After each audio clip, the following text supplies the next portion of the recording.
रांजणगाव शेनपुंज येथे जिल्हा परिषद व पंचायत समिती निवडणुकीसाठी उभारण्यात आलेल्या मतदान केंद्रावर गंभीर अनियमितता पाहायला मिळाली।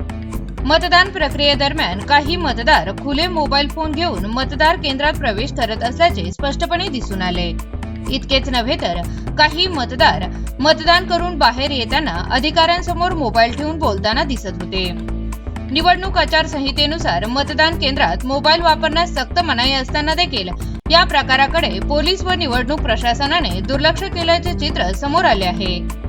याच ठिकाणी मतदान केंद्राच्या अवघ्या 100 मीटरच्या आत मंडप उभारण्यात आला होता। नियमानुसार असा मंडप मतदान केंद्राच्या किमान 100 मीटरच्या बाहेर असणे आवश्यक असतानाही या स्पष्ट उल्लंघनाकडे पोलीस प्रशासनाने कोणतीही ठोस कारवाई केली नाही।